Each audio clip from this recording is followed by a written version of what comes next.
Саламатсыздар ма балалар? Бүгін өтетін тақырыбымыз өткенді бекіту. Қазақстанның көрікті орындары. Бірінші тапсырмаға назар аударайық. Бірінші тапсырмада екі өрнекті мысал ретінде көрсетіп кетейін. Өрнектердің мәнін тауып, каникул кезінде еліміздің көрікті орындарында қанша оқушының барғанын біле аласың деген. Бұл жерде өрнектер берілген неге амалдармен. Және осы төрт сурет бойынша қай қалаға қанша оқушы барғанын білуге болады. Бірінші өрнек 36 қосу 25. Жазып көрсетейін. 36 қосу 25 бөлу 5 қосу 14 бөлу 2. Бұл жерде біз амалдардың орындалу ретімен танысамыз. Амалдардың орындалу реті дегеніміз, бізде 4 амал бар математикада. Сол 4 амалдың қайсысы бірінші орындалады? Математикада бірінші амалдардың бөлу және көбейту амалы орындалады. Сосын барып қосу, азайту амалы орындалады. Егер жақша болса, онда жақшаны ең бірінші орындаймыз. Енді мына жерде қарайық. Қосу, бөлу амалдары екен. Бұл жерде біз бірінші орындайтынымыз, бұл жерде бірінші бөлу.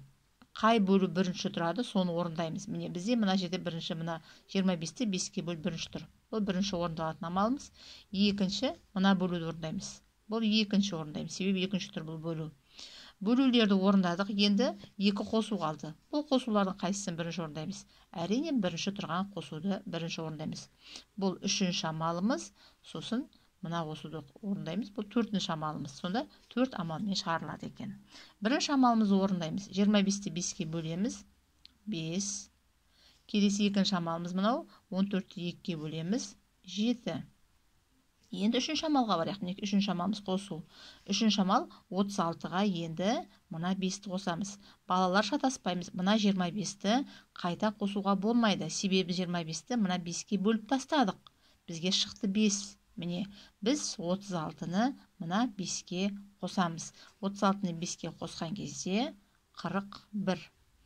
Үшінші амалды орындайық. Енді төртінші амалға барайық. Төртінші амал қосу амалы. Қосу амалында ойланамыз. Біз мына 5 пен мына 7-ні қоспаймыз. Немесе мынаны мен мынаны қоспаймыз. Қараймыз. Қосу амалында біз нені орындадық, нені орындамадық. Мына 25-ті біз 5-ке бөліп кеттік. Мына 5-ті пайдаланып кеттік. Бұны орындамаймыз, керек емес бізге. Бұл мына жаққа қосылып кетті мына 5. Енді бізге керегі мына соңғы шыққан 41. 36-ға мына 5-ті қосқанда шыққан 41 керек. 41-ге міне қосудың мына бөлігіндегі шыққан 7-ні қосамыз. 41-ге 7-ні қосқан кезде 48. Міне осылай шығады. Ары қарай екіншісін көрсетіп кетейін. Енді бұл жерде мінекей 9 көбейту 4 қосу, жақшаның ішінде 15 пен 25-тің қосындысы және бөлу 5. Енді бұл жерден біз нені көріп отырмыз? Бұл жерде жақша.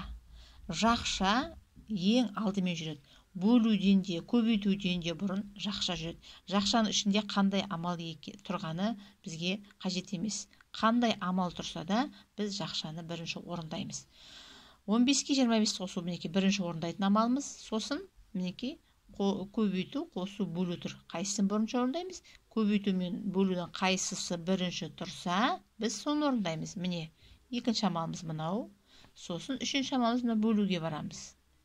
Ал соңғы төртінші амалымыз мына қосу. Ал орындап көрейік. Бірінші амалымыз жақшаның іші 40 шығады. Екінші амалымыз мына жерде көбейту. 9-ды 4-ке көбейтемін. 36. Үшінші амалым мына жерде бөлу. Енді қарайық. Бөлуді неге қайсанға қайсанды бөлеміз?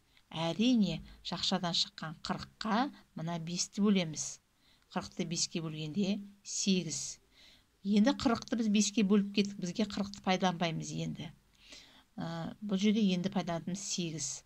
Енді төртінші амал мінекей қосуға келдік. Қосуда неге нені қосамыз? Қайсанға?